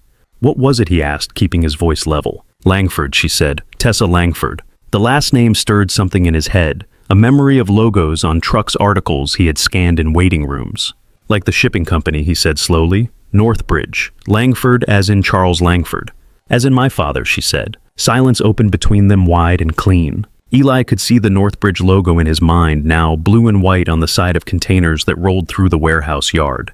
He had loaded boxes onto pallets with that name stamped down the sides. He looked around the apartment again, seeing it through a slightly different lens. The careful design, the custom counters, the big windows. I changed it when I was 23, she said. Moved out, got my own apartment, started over. I wanted people to meet me before they met the balance sheet. Turns out that is harder to do when your last name is literally on the side of half the trucks on the interstate. So you became Lance, he said. Shorter, she said. Less loaded. Easier to spell. She tried to smile. It did not hold. I have a trust fund, she said. I do not touch it unless I have no other choice. I work because I like it and because it keeps me sane. I live here because I chose this place, not because it was handed to me with a bow. That matters to me. He took that in piece by piece. I kept it from you at first, because it is always the same, she went on. People act normal until they find out my dad is Charles Langford. Then their eyes change. They get careful, or greedy, or weirdly grateful. They start seeing numbers instead of me. Her fingers tightened on the counter. Her knuckles were pale. I liked that you did not know, she said. At the library, at Serafina even. You were an absolute mess of a human, but you were not calculating a net worth. You were just bad at decisions. That was almost refreshing. His first instinct was to apologize again. For Serafina for being poor, for overhearing truck logos on bad days. He swallowed it. Why tell me now, he asked. Because you are here, she said simply. Because my cat likes your kid. Because my apartment has your fingerprints on the flower bag. If we are going to share space even for afternoons, I do not want this hanging between us like a trap door. He let his gaze rest on her face. The worry there was not subtle. I grew up in a house where everything was tall, she said softly. Ceilings, expectations, check amounts. There were always people around because of what my father could do for them, what he might give them. When I started dating, I stopped knowing where I ended, and his money began in people's heads. It does things to you, never being sure how much of you is actually you. That sounds exhausting, he said. It is, she said. So, I moved out. Changed my name. Built a life where I could pretend to be just another person on the bus. I still get the Langford package when people find out. Gratitude, suspicion, flattery, offers. None of it feels like me. And now you have to wonder if I am any different, he said. She held his gaze. Yes. They stood there for a long moment. The hum of the fridge loud in the quiet. I grew up nowhere near that world, he said finally. My dad sold tires. My mom taught third grade. Money was something that leaked out of the house gradually. The only time Langford came up was on the side of trucks. It never felt like it had anything to do with me. He took a breath. I care that you have stubborn contractors, he said. That you bake cookies when you are nervous. That you let my kid talk about authors and dragons without laughing at her. The fact that someone once put your last name on an annual report is not in the top 10. That is a nice sentence, she said. People say nice sentences a lot when money is in the room. I cannot prove anything with words, he said. You do not know me well enough yet to believe them. All I can do is keep showing up and not ask what your dad's stock price is. Her mouth twitched. You know about stock prices. I know they are a thing, he said. I do not own any. She looked down into her mug of tea, then back up at him. Her eyes were bright. Do you ever feel like there is a bridge between the person you are and the person people think you are? She asked. And you are always stuck in the middle trying to shout across the gap. All the time, he said, I am the broke guy with the sad story. You are the rich girl with the unusual body. Somewhere between those labels actual people exist. The corners of her mouth lifted. All right, she said quietly. We can stand on the bridge for a while and see what happens. He nodded. From the couch, June's sleepy voice drifted into the kitchen. Daddy likes you, Pumpkin, she murmured, but he likes Tessa more. Pumpkin answered with a rusty purr. Tessa laughed once, quick and startled. Some of the tension rolled off her shoulders. She catches everything she said. She always has, he said. They finished their tea in companionable quiet. The apartment warm around them, and the smell of cookies still hanging in the air. A week after the pumpkin visit, they were back at their usual corner in the children's section, surrounded by scattered crayons and the remains of a unicorn coloring page. June held out 2 markers, frowning in concentration. Does a bridge feel more like blue or gray, she asked. Depends on the day, Eli said. Gray when it rains, Tessa added. Blue when you are not paying attention. June nodded, apparently satisfied, and chose blue. She pressed the marker hard enough that the paper warped. Eli watched her for a moment, then checked his phone. The bank app screen stared back numbers that never seemed to climb above a certain line.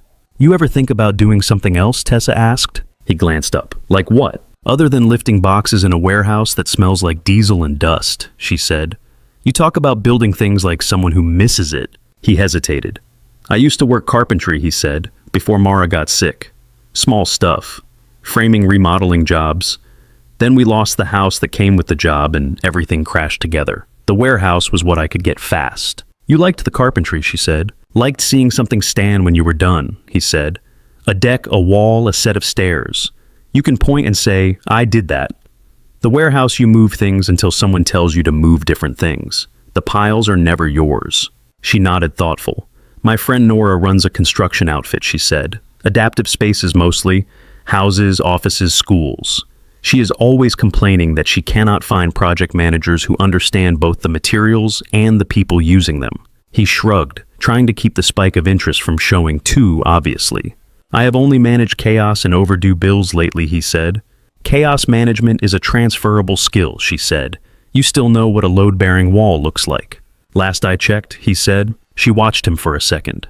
If you want, I can mention your name, she said. She might be hiring. I am not promising anything. I hate playing fairy godmother. He shifted on the small wooden bench. You do not have to do that. I know, she said. That is what makes it a real offer. He looked away toward June, who was now adding little stick figure horses along the edge of the paper. His chest felt tight again, but this time from something closer to hope than dread. You can give her my number, he said. If she calls, I will try not to scare her off. I will tell her you already survived an interview with my cat, Tessa said. That is worth a few points. Nora emailed 2 days later. Hi, Eli. Tessa speaks highly of you, and I trust her taste in humans. Heard you have construction experience and are currently being wasted on forklifts. New project starting next month. Might need another set of hands. Can you come by the office Wednesday for a conversation? He read it 6 times, then checked the sender's domain twice. It was real. He replied yes before he could talk himself out of it. The office was in a converted warehouse near the water, all exposed brick and big windows. Inside, there were long tables instead of cubicles, rolls of blueprints pinned to the walls, potted plants in mismatched containers. A woman in her 40s with short silver hair and a pencil behind one ear met him at the door. You must be Eli, she said. I am Nora. Tessa tells me you know which end of a hammer to hold. I think so, he said. She narrowed her eyes in mock suspicion.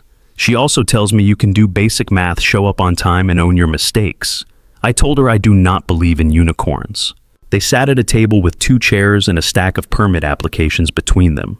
The interview felt less like an interrogation and more like a long, practical conversation. She asked about his years in carpentry specifics, about framing tolerances, what he would do if a ramp spec came back steeper than code allowed. He answered as best he could, drawing on muscle memory and old jobs. When he did not know something, he said so. Nora watched him carefully. Sometimes she nodded. Sometimes she corrected a term, or added a detail testing whether he tried to bluff his way through it. He did not. At one point, she leaned back and crossed her arms. Tessa told me you have a kid, she said. June, he said, 7, full-time. This job is not 9 to 5, Nora said. There are early mornings, occasional late afternoons, but I do not want people living at the site. I have seen too many contractors dissolve their families in the name of hustle. It is not impressive. He let out a breath he had not realized he was holding. I cannot do nights, he said. I have been doing them at the warehouse. It is burning everything down slowly. We do days, she said. You need to be reachable, and you need to communicate. If your kid gets sick, you call me, we adjust. I prefer honest chaos to silent implosions. I can do honest chaos, he said. She studied him a second longer, then nodded once, like someone finishing an internal calculation. All right, she said. This is how it looks. Starting pay is better than whatever you are making now. It will not make you rich, but it will let you stop flinching at the mailbox. We give benefits after 90 days. I yell when necessary, but I do not throw things. We are building 3 small accessible homes over the next year, starting in Rainier Valley. You would be a junior project manager shadowing one of my seniors until I am sure you will not put stairs where I asked for a ramp. He realized his hands were clenched on his knees. He forced them to relax. You are offering me the job, he asked, just to be sure he had not misunderstood. If you want it, she said. I am not in the habit of wasting time. Besides, anyone Tessa vouches for is either decent or very good at fooling her, and fooling her takes effort I respect. He almost laughed, but it came out as a kind of choked sound. I want it, he said. They shook hands. Her grip was firm and dry. When he stepped outside, the sky over the water had cleared to a pale blue. There were still clouds at the edges, but the kind that let light through. He walked back to the truck in a daze, fingers brushing the phone in his pocket. He did not text Tessa right away. He needed a minute to believe it himself. That night, he sat at the kitchen table with a pad of paper and a pen and a sense of cautious relief. For the first time in months, the numbers did not feel like a trap. He could see rent as something other than a threat. He circled a date 3 months out, the day the benefits would kick in, then crossed the circle out because it made him nervous to mark things that might not happen. June sat across from him in her pajamas, feet swinging above the floor, drawing on the back of an envelope. Is that a dragon, he asked. A bridge, she said, obviously. Obviously, he echoed. The dragon lives under it, though, she added, in case anyone needs trouble. When the first paycheck from Nora's company hit his account, it felt unreal. The amount was not astronomical, but it was stable and bigger than the warehouse checks. He paid rent without holding his breath. He paid the electric bill before the second notice arrived. Then he took June to a shoe store that did not smell like plastic and desperation. The salesperson knelt to measure her foot on a little metal device. June watched fascinated as the slider moved. You have been squeezing a 9 into a 7, the woman said gently, looking up at Eli. She grows fast, he said, his ears burned. We will get her something with room to grow, the woman said, within reason, so she does not trip over her own feet. June tried on a pair of sneakers with blue stripes, then a pair with small silver stars along the sides. When she walked, the light caught them. These feel like jumping shoes, she said, bouncing on her toes. I can probably get to space with these. Space can wait until after we pay, Eli said. He knelt to tie the lace's fingers, working through the simple, familiar motions. For once the fabric was not thin, the rubber knot cracked. The knot held neatly when he pulled it tight. He double knotted out of habit. June looked down at him, her face suddenly serious. Are we rich now, she asked. He sat back on his heels. No, he said, we are not rich. She thought about that. Are we still poor? We are not falling through the floor, he said. We have what we need today. That is pretty good. She seemed to weigh the answer, then nodded. Being okay is very good, she said. Better than not okay. He swallowed against the lump in his throat. Yeah, he said. It is. On the way home, June insisted on wearing the new shoes out of the store. She carried her old pair in a paper bag, toes still taped, soles worn smooth. At the apartment, she lined the old shoes on the windowsill side by side. "They can rest," she said. "They worked hard." He turned away for a second, pretending to adjust something on the counter. Work at Nora's company was different from the warehouse in every way. The days were still long, but they had shape. He learned to read plans again, to juggle subcontractors and timelines, to anticipate where a doorway needed to be wider, where a countertop needed to be lower. Some mornings, he stood on a muddy lot in a hard hat, the smell of wet lumber and concrete dust in the air, and felt his shoulders drop in a way they had not in years. In the evenings, he and June no longer fell into bed out of sheer exhaustion. There was time for real dinners, not just bowls of cereal. On good nights, he had energy left to read 3 chapters instead of 1. Tessa moved through this new rhythm like someone who had always been part of it. She did not talk about the job much beyond asking how the sites were going, but pieces of her were there anyway. The way she asked if the door thresholds were flush. The way she sent him a link to an article on universal design with the note, "Thought you might find this useful, not a lecture, promise." One evening after he had dropped June off at a friend's birthday party, he stopped by Tessa's place with a 6-pack of decent beer. "You got me hired," he said when she opened the door. She stepped back to let him in. "I introduced you," she said. "You got hired. Nora does not do favors. She barely does holidays." He set the bottles on the counter. "If you had not said my name, I would still be moving boxes under flickering lights," he said. She closed the fridge door and leaned against it. "Do you want me to say you are welcome?" she asked. "I want you to know I know what you did," he said, "and that I am grateful, even if I am also suspicious of good things." Her eyes softened. "Most of the men who have chased my last name wanted something specific," she said. "Status, access, and investment. You are the first to fight taking what my network can give." "I am still taking it," he said, "just complaining as I go." "Progress," she said. They smiled at each other over the small kitchen. Later that night, after Pumpkin had settled on Eli's lap and gone heavy with sleep, June sat cross-legged on the rug and watched them. "You know she likes you, right?" she said out of nowhere. Eli looked down. "Pumpkin weighs a ton, I noticed." "I meant," Tessa, June said. "She gets pink when you say nice things. And she laughs at your jokes even when they only make sense in your head. And when you are not looking, she looks at you like the princess looks at the prince in my book, only less crown, more flannel." Tessa choked on her tea. Eli felt heat crawl up his neck. "June," he said. "I am just saying what I see," she replied. "It is data."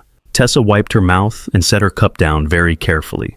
"You have a very observant child," she said. "I know," he said. "So, do you like her?" June asked, as if this were a simple yes or no question about snacks. Eli opened his mouth, then closed it. He thought of Tessa in the library light. Tessa with flour on her knuckles. Tessa's voice when she talked about ramps and thresholds. Tessa's hand steady on June's wrist, pulling her out of the frog chair. "Yes," he said finally, "I like her." June's face lit up, as if someone had switched on a lamp inside it. "Good," she said. "I hate when one person likes someone and the other person is confused. It makes the story messy." "Real life is messy," Tessa said. June shrugged. "That is why it is interesting." Pumpkin purred louder as if he agreed. The room felt warm. The table, the couch, the low counters, the shoes by the door, the cat on his lap, the child on the floor, the woman leaning against the counter. None of it was extravagant. All of it felt fragile and solid, at the same time like something carefully built that might actually hold. Autumn came in quietly. One week the trees along 4th Avenue were a flat, uninteresting green. The next they were doing their best impression of a fireworks display. Gold and orange leaves clung to branches and scattered across sidewalks, slick when it rained, crisp when it did not. On a Saturday morning, Eli and June walked up the library steps through a swirl of falling leaves. June tried to catch them in both hands, laughing when they slipped away. "It is like the trees are emptying their pockets," she said. "They carried all this around all summer." "Maybe they finally got tired," Eli said. "You can put things down even if you still love them," she said. "My teacher said that about books, but I think it is bigger." He glanced down at her. Sometimes her sentences landed harder than she knew. Inside the library had the warm, humming feel of a place people chose to be. Coats dripped by the door. Kids squealed in sudden bursts before being gently shushed. Somewhere above them, a printer whirred. Tessa sat in their usual corner of the children's section, a book in her lap, one leg tucked under her. She wore a soft gray sweater and dark jeans, her hair up in a knot that looked like it might fall apart at any second, and never did. Pumpkin was not here, but something about the way she occupied the space felt like she had brought a bit of home with her anyway. June spotted her and sped up. "Tessa," she called, holding her horsebook aloft like an offering. There is a new one. It has a foal and a river and probably danger. Good morning, Tessa said, closing her own book. You brought drama. Excellent. June plopped down beside her and began a rapid summary of the previous volume in the series. Tessa listened with full attention, asking questions at the right moments, as if this story mattered as much as any report in her inbox. Eli took the stool across from them.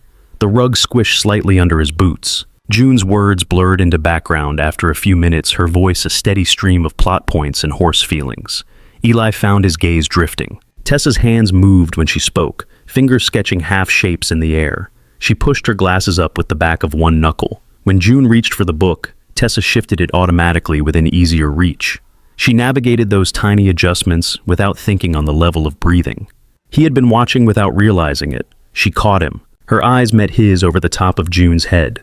Something wordless moved between them, familiar now, not comfortable exactly, but less sharp. What she asked. Nothing, he said. You are staring at my face, she said. It is either very interesting or I have something on it. June looked up alarmed. You do not, she said. I checked. Tessa huffed out a laugh. That is a relief. Eli felt heat move up his neck. He cleared his throat. I was just thinking, he said, about the first time I saw you in that dress at Serafina. You seemed untouchable. She raised an eyebrow. Untouchable, she repeated. That is a new one. In a good way, he said, like you belong there, and I did not. And now she asked, You still belong, he said. I am just less sure I do not. Her gaze softened the smallest bit. Progress, she said. June watched them both, eyes narrow, mind clearly taking notes. Eventually, the horses ran out of immediate peril, and June's voice slowed. The child sagged back into the frog chair book, still open in front of her. I am going to rest my eyes, she announced. Not my ears, in case anything important happens. Always a risk, Tessa said. Within minutes, June's lashes lay against her cheeks. The book slid down onto her stomach. Her hand stayed loosely fisted in one corner of the page. They sat in the quiet that followed the background noise of the library wrapping around them. Eli shifted to the edge of his stool. His heart was hammering hard enough that he could feel it in his throat. I need to tell you something, he said. That is becoming a theme with you, Tessa answered. He almost smiled. This one is not about my past, he said. It is about right now. She waited alert in a way that made his mouth go dry. I have been practicing this in the mirror, he said. It goes better there. June mentioned your rehearsals, she said. She described them as very intense. He closed his eyes briefly, then opened them. She was still there, clear and steady. Okay, he said. I like you. Her eyebrows lifted in exaggerated surprise. We have established that, she said. No, he said. I mean, I like you. Not just library Saturdays. Not just co-parenting my child's obsession with horses. I like you. She went still. The noise of the room seemed to recede another notch. He kept going before courage could leak out. When you walk into a room, I pay attention without meaning to, he said. I think about what you might say when something annoys you. I hear your voice in my head when I am on site and see a doorway that is too narrow. I find excuses to text you pictures of crooked ramps. That feels like more than a crush. A small smile tugged at her mouth. It is a good collection, the crooked ramps, she said. Very upsetting. He huffed out a breath. I do not know what to call it, he said. I just know that being around you makes everything else feel a little less heavy. And when you are not there, I notice. She watched his face as if measuring each word for weight. I also know you have every reason to be cautious, he said. With me. With anyone. So, I am not asking for a label. I am just telling you where I am standing. He stopped. His hands were damp. He forced them to stay open on his knees instead of clawing at his jeans. For a moment, she said nothing. Her gaze dropped to the frog chair where June had turned onto her side and tucked her hands under her cheek. Poppy told me you say my name in your sleep, Tessa said finally. He stared. She what? I stayed over that night. You both got the flu, she reminded him. She brushed her teeth, climbed into bed, and informed me that you mutter my name sometimes while you are sleeping. She was very matter-of-fact about it. He groaned quietly. I am going to have a serious talk with that kid about privacy. Do not, Tessa said. It was useful information. He frowned. In what way? It made it less surprising to hear you say all this out loud, she said. She shifted closer on her own seat, not enough to touch enough that he could see the tiny gold flecks in her irises. I like you too, she said, in a way that is not convenient, in a way that scares me. I like that you return that envelope. I like that you tie your kid's shoes as if it is important.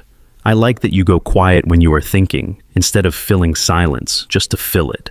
His chest felt too small. Okay, he said. Okay, she exhaled slowly, a small unsteady sound. I have been waiting for you to say something. I told myself if you did not, I would, eventually. Maybe when we both turned 80. A laugh escaped him, surprised and a little wild. So, he said, what do we do with this? We do not announce it to every person we know, she said. We do not script an entire future. We start by not pretending it is not happening.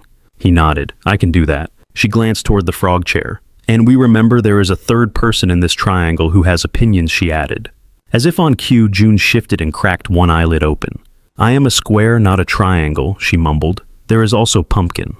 Her eyes slid closed again. The hint of a smile stayed. Tessa covered her mouth to keep a laugh from escaping too loud. Eli felt something inside him unclench. His hand moved almost without conscious thought. He reached across the space between them, palm up, fingers relaxed. For a second he wondered if he had misread everything. Tessa looked down at his hand. Then she placed her own in it. Her fingers were warm, smaller than his, calloused in a few places from pens and kitchen work and cane strikes on stubborn stairs. The fit felt obvious, as if this had been the intended shape all along. They sat like that for a while, hand in hand, June sleeping beside them, library light spilling across the floor. Later in Tessa's kitchen with Pumpkin weaving between their ankles and June making a peanut butter sandwich that was mostly peanut butter, the conversation shifted. My father asked about you, Tessa said, rinsing a mug and setting it on the rack. Eli tensed. He had known this would come eventually in the abstract. It was different hearing it in her small, familiar kitchen, where his jacket hung on the back of a chair and his daughter was humming to herself. What did you tell him, he asked. That you exist, she said. That you are not a project. That you have a child who could probably talk her way into the Pentagon if she really wanted to. Nice first impression, he said. I did not tell him about Serafina, she said. Yet. He swallowed. That is your story to tell, he said. It is ours, she said quietly, but I will handle the first round. She leaned back against the counter, crossing her ankles. The hem of her jeans brushed the top of her bare feet. He wants to meet you, she said. He framed it as a dinner. I heard all the subtext. Eli pulled out a chair and sat, partly because it felt respectful, partly because his legs had gone a little weak. Does he invite all your friends to dinner, he asked. Only the ones who make my voice change when I talk about them, she said.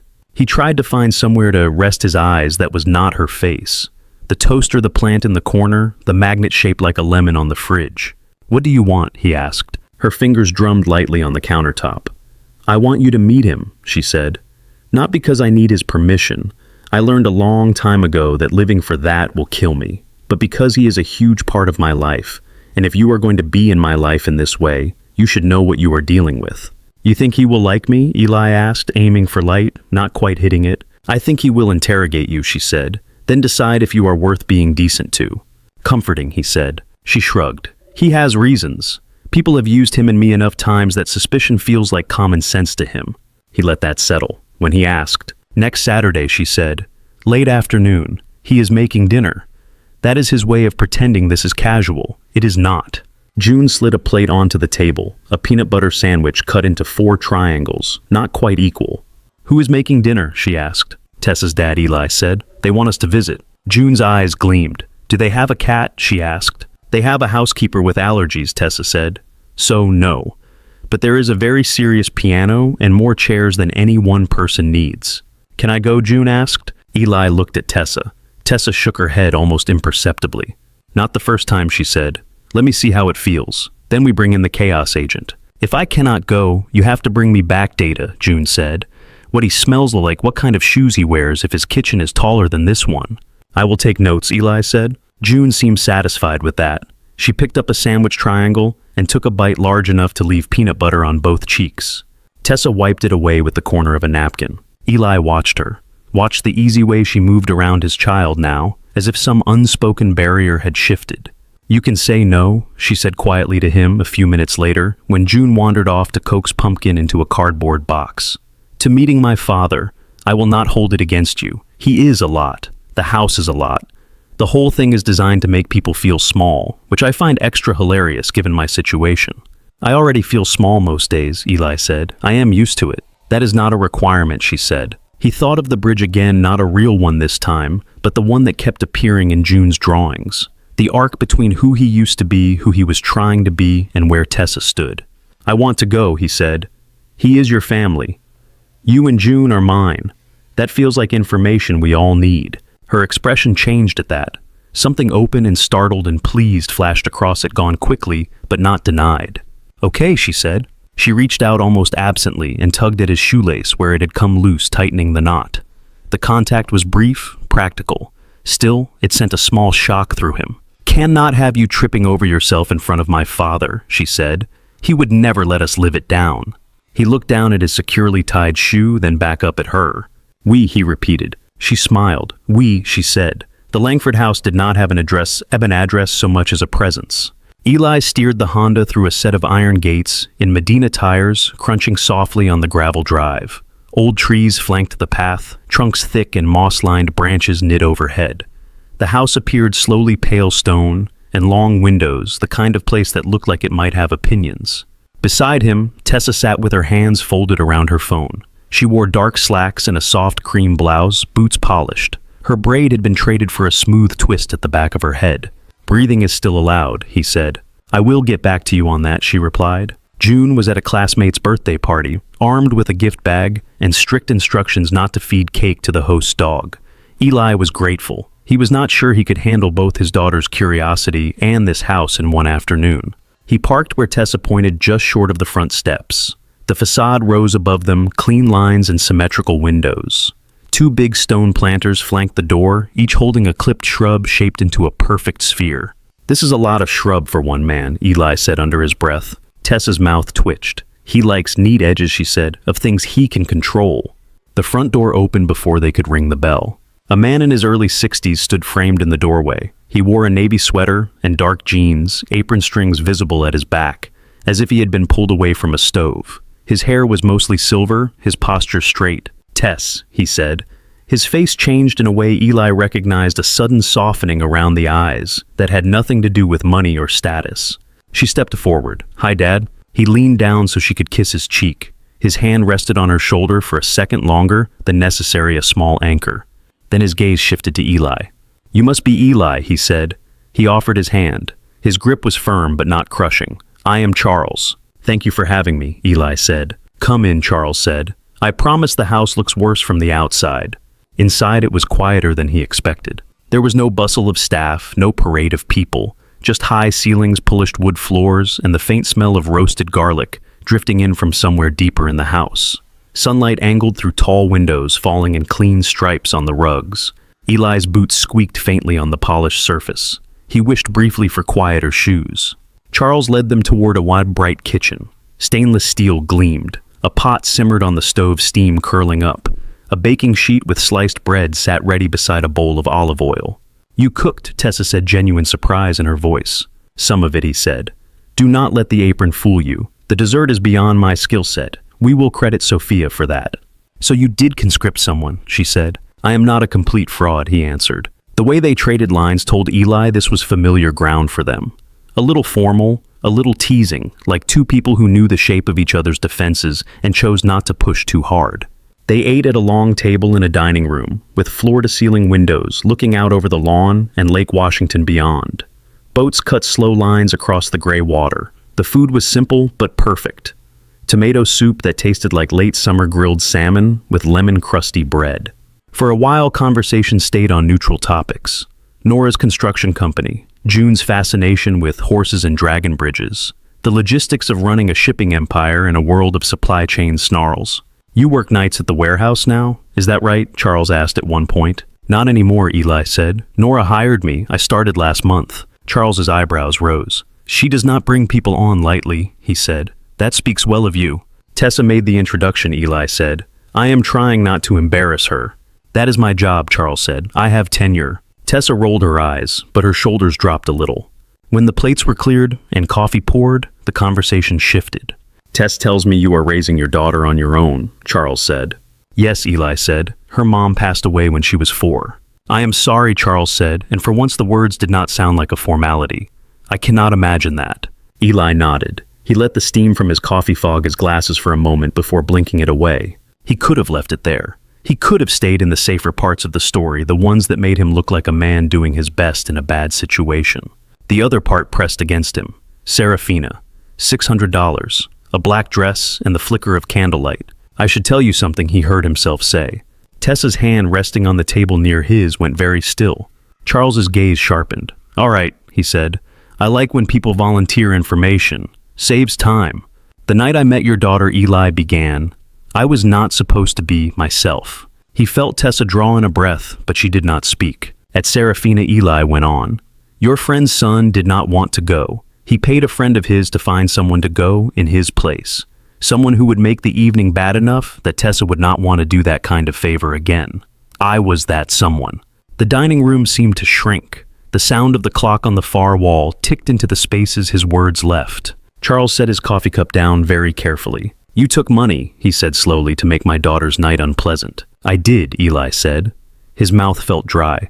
"I told myself I was only going to be boring, awkward, forgettable, that it was less cruel than a no-show." He forced himself to meet Charles's eyes. "It was still wrong," he said. "I knew it then. I know it more now. She figured it out the second she saw me, which she had every right to do. I watched her walk out of that room, and I have not stopped thinking about it since." Tessa looked down at her hands clenched around the napkin in her lap. "I returned the money the next morning," Eli said, "to the man who arranged it. It did not erase anything. I did it anyway. Then I ran into her again at the library. Several times, actually. The rest you probably know in the outline." Charles remained silent long enough that Eli could hear the faint hum of the refrigerator in the next room. "You chose to tell me this now," Charles said finally. "Yes," Eli said. "Why?" Charles asked. "Because if I did not," Eli said, "you would be shaking my hand under false pretenses. You would be inviting a man into your daughter's life who was still hiding the worst thing he had done to her. That felt worse than you hearing it and deciding I am not worth the trouble." Charles leaned back slightly. His eyes flicked to Tessa. "And you?" he asked her. "You knew all this." "I was there," she said. Her voice was steady. "I watched him sit down. I watched him leave. I watched what he did after." "And you still invited him here?" Charles said. "Yes," she said. Charles looked back at Eli. For a moment, something hard crossed his face. A brief flash of old anger, maybe at every man who had ever treated his daughter as an experiment. "You have made some spectacularly bad choices," he said. "Yes," Eli said quietly, "I have. Most men who want something from me highlight their best days and bury the rest," Charles said. "You walked into my house and led with your worst. Not a usual strategy." "It seemed fair," Eli said. Charles's gaze was unwavering. "Are you after my money?" he asked. "No," Eli said. "Connections," Charles said. "My name on a reference, a leg up a better seat at someone else's table." "No," Eli said again. "Then what exactly are you after?" Charles asked. Eli thought of June drawing bridges at the kitchen table, of Tessa tying his shoelace, of the way he slept now less like falling into a pit and more like lying down in a room that would still be there in the morning. "I am after a life that does not feel like a constant apology," he said. "I am after raising my daughter in a way that lets her be as honest as she already is without crushing her. I am after showing up for your daughter in a way that has nothing to do with money and everything to do with who she actually is." Another silence, shorter this time. Charles's expression shifted, the edges of his mouth softening. "Tess told me you were honest," he said. "I did not realize she meant pathologically." "That seems accurate," Tessa murmured. Charles looked at her again. "Do you trust him?" he asked. She met her father's gaze head on. "Yes," she said. He nodded once as if some internal ledger had just been balanced. "Then that is more important than whether I do," he said. "But for what it is worth, I am inclined to give you a chance." Eli let out a breath he had not meant to hold. "Thank you," he said. "This does not mean I will not be watching," Charles added. "She is my daughter. I will always be watching." "I would worry if you were not," Eli said. Charles's mouth twitched. Good answer. The rest of the afternoon felt less like a test and more like a cautious new arrangement. Charles told a story about Tessa as a child, dragging a kitchen chair across the floor to reach the piano keys, refusing help. "Independent from the start," he said. Stubborn, Tessa corrected. "Same thing in this family," he replied. When Eli and Tessa finally walked back down the front steps toward the Honda, the sun hung low over the lake. The air had that particular chill that announced winter without fanfare. They climbed into the car. For a while, neither of them spoke. The engine hummed, gravel crunched. "Your hands are shaking," Tessa said. He looked down. "Adrenaline," he said, and the salmon had a lot of feelings. She snorted a small burst of genuine amusement. "You did not have to tell him," she said after a moment, "about Serafina. He would have liked you just fine without that part." "He needed to know," Eli said. "If he only liked the edited version, it would not mean much." They drove in silence for a few minutes more. The road curved along the water streetlights, clicking on one by one. In the distance, the span of the bridge to Seattle rose, its lines dark against the fading sky. "You keep doing that," she said quietly. Doing what he asked, making the harder choice when there is an easier one right there, she said. "It is very inconvenient." "Sorry," he said. "I am out of practice with the easy ones." She watched him, her profile lit by the dashboard glow. "I love you," she said. The words landed between them without warning, heavy and simple. Her eyes widened a fraction, as if she had not meant to let them out yet. Color climbed into her cheeks. "I did not mean to say that," she added quickly. "I mean, I did. I just did not mean to say it right now in this car on this stretch of road." After salmon and paternal interrogation, there were candles in my head, possibly fireworks. Definitely not this turn lane. He gripped the steering wheel a little tighter, then loosened his hands. "I am fine with the turn lane," he said. "I love you too." She turned her head fully, then studying him, searching his face for any crack. Since when she asked, he thought back, to the frog chair, to the first time she handed June a book without prompting, to the way she had listened to his story about Mara without offering solutions. "Since before I knew it," he said. She exhaled, the breath shaky. "Okay," she said. He laughed once quietly. "Okay," he echoed. The bridge rose ahead of them, lights strung along its length. As they drove onto it, the city opened up on the far side, a scatter of windows against the dark. Tessa reached across the console and found his hand, their fingers laced together, steady on the space between them as the car carried them forward. The Seattle light in late February had a particular quality, thin and bright at the edges, as if the sun were still deciding how committed it wanted to be. Eli parked the Honda a block from the library and cut the engine. The streets were damp, but not shining, last night's rain still lingering in the cracks. He could see the glass and steel of the Seattle Central Library rising ahead angles, catching what light there was. In his jacket pocket, the small velvet box sat like a new kind of weight. June was spending the weekend at his parents' place in Tacoma. The apartment had felt too quiet that morning, without her voice bouncing off the walls. Now that silence felt useful. His hands could shake without her noticing. Tessa walked beside him toward the library doors, scarf wrapped around her throat, cheeks pink from the air. "You are being very mysterious," she said. "Library on a kid-free Saturday. I assume that was against your religion. Maybe I am expanding my beliefs," he said. Inside, the familiar smell of paper and dust met them. The huge atrium rose above their heads, sunlight filtering through the patterned glass. Without the usual layer of children's voices, the building felt larger and more echoing. "We are not going to the tomato room, are we?" Tessa asked. "I do not have the emotional energy for those red walls today." "Kids level," he said. "Trust me." She snorted. That phrase has a history. They rode the escalator down, listening to the soft, mechanical hum. The children's section opened in front of them, bright rugs and low shelves, frog chair yawning in one corner. Without Saturday's crowd, the space felt almost exposed. He led her toward the corner where they usually sat. The beanbags were empty. A stack of picture books leaned against the wall, as if June had just stepped away and forgotten them. Tessa slowed. "What are we doing?" she asked. He turned to face her. His pulse thudded in his ears. The world narrowed to her face, her hands, the little crease that appeared between her brows when she was wary. "This is where it changed," he said. "For me, for June, for you.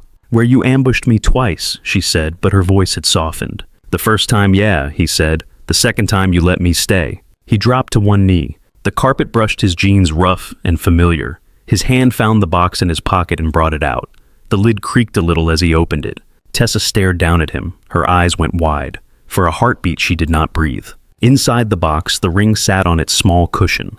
A single diamond, clear and bright, set on a slim band of white gold. Not huge, not shouting, but undeniable. "Tessa Lane," he said. "Or Tessa Langford if you are feeling formal. Or Tessa who builds ramps and annoys contractors and feeds my kid too many cookies." Her laugh hitched out in a tiny sound. "I came into your life on the worst possible night," he said. "I sat down at a table I did not deserve in front of a woman who had every right to walk away and never look back. You did walk away. And somehow, for reasons I still do not fully understand, you walked back." Her hands had flown to her mouth the moment he knelt. Now, one of them fell, fingers trembling at her side. "I want to keep walking that bridge," he said. "From the man I was that night to the man I'm trying to be now, with you, with June. I want library Saturdays and crooked ramps and too many questions about horses. I want to wake up in a world where your coffee is the first smell in the kitchen and pumpkin has already stolen my spot on the couch." Her eyes shone, Tears gathered, not falling yet. "So," he said, and his voice shook just once. "Will you marry me?" The silence that followed was full, not empty. The air felt thick, as if even the dust motes were waiting. She let out a breath that turned into a laugh halfway through. The first tear slipped over her lower lashes. "Yes," she said. "Of course, yes." He stood up on legs that felt less reliable than usual. She held out her hand, and he slid the ring onto her finger. It fit as if someone had measured it with more than a tape. "She is going to lose her mind," Tessa said, looking at the stone. "June helped pick it," he admitted. "She said it should be sparkly, but not too sparkly, because you are fancy, but not fancy. Tessa laughed, a real full sound that bounced off the shelves. "Terrifying child," she said. "Accurate child." He pulled her in, then right there between the frog chair and the shelf of early readers. They kissed, gentle and sure, the kind of kiss that did not need an audience. A small voice behind him said, "I knew it." They broke apart. June stood near the end of the aisle, coat unzipped, hair a little mussed. Eli's mother peered around the corner, smiling with her whole face. "You were supposed to be in Tacoma," Eli said. "We were," his mother said. But June had a theory. "I told Grandma you might do it here," June said, stepping forward, eyes huge with delight. "At the library, because this is where everything started to get better, and I did not want to miss it." She looked at Tessa's hand, then squealed. "You said yes," she said. "You really said yes." Tessa crouched so they were closer to eye level. The ring caught the light between them. "I did," she said, "if that is all right with you." June flung her arms around Tessa's neck, with enough force to topple them both onto a beanbag. "It is very all right," she said into Tessa's shoulder. "We are going to be a whole family. Pumpkin too. He is my orange brother." From the doorway, Eli's mother pressed her fingers to her mouth, eyes bright. "Looks like the vote is unanimous," Eli said. Spring took its time, but it came. On a Saturday in late April, Eli stood in a small clearing at the Washington Park Arboretum, his palms damp against the stems of the bouquet he held. The air smelled like damp earth and new leaves. Dogwood blossoms hung above in soft clusters, white and pale pink. Rows of white folding chairs lined a path between low shrubs and flowering trees. At the end of the path, a simple wooden arch waited, wrapped with branches and fabric. Nora had insisted on checking the ground herself, making sure the route from the path to the arch was level and solid. If anyone trips, she had said, it will be from emotion, not bad design. The guests settled, coats unbuttoned now that the sun had committed. A handful of Tessa's colleagues, some of Eli's friends from the site. Charles near the front in a dark suit tie, slightly crooked, the look on his face more nervous than he would admit. Music started, soft notes from a string trio tucked under a tree. Eli's heart climbed into his throat. June appeared first. She wore a purple dress that puffed slightly when she walked, and a crown of tiny flowers that refused to sit straight in her hair. A small basket hung from one arm, filled with rose petals. She took her job with solemn seriousness, scattering petals one step at a time. Each petal landed like punctuation on the grass. When she reached the front, she shot Eli a quick, fierce smile, then moved to her spot beside Tessa's chosen attendant feet, planted chin up. The music shifted. For a heartbeat, the world seemed to hold itself still. Then Tessa appeared at the start of the path. She wore a cream-colored dress that followed the lines of her body without swallowing her. The skirt brushed the tops of her shoes. Her hair was pinned back on one side with a small spray of flowers. At her height, the arch and the trees around it looked taller, but she did not seem dwarfed. She seemed centered. Charles walked beside her, hand resting carefully at the middle of her back, not steering, just steady. When they reached Eli, Charles placed her hand in his. "Take care of her," he said quietly. "She knows how to stand on her own, but it is easier when someone is beside her, not behind or in front." "I know," Eli said. "I will." Charles nodded once and stepped back. The officiant, a woman from Tessa's nonprofit, smiled at them both, warmth and familiarity in her gaze. "We are not here to make something out of nothing," she said. "We are here to name what already exists." Two people who walked through their own separate storms and found to their surprise that they had been standing on the same bridge for a while now. Eli listened, though his focus kept sliding to Tessa's hand in his, the ring gleaming on her finger, the small tremor in her thumb. When it was time for vows, he took a breath. "Tessa," he said, and his voice steadied as he continued. "When I met you, I was a man who had made peace with just getting through. I had a kid I did not deserve, a job that hurt my back, and a list of bills that did not care how hard I worked. Hope felt like a dangerous luxury." He swallowed. "You looked at me on my worst night and saw exactly who I was," he said. "You did not dress it up. You did not let me off the hook. You made me tell the truth. Then you watched what I did with it. I want to spend every day earning the fact that you stayed. I will show up when it is easy and when it is not. I will keep listening when you tell me what you need, not what the world thinks you should want." He glanced at June. She smiled through tears she had insisted she would not shed. "I will love June with you," he said.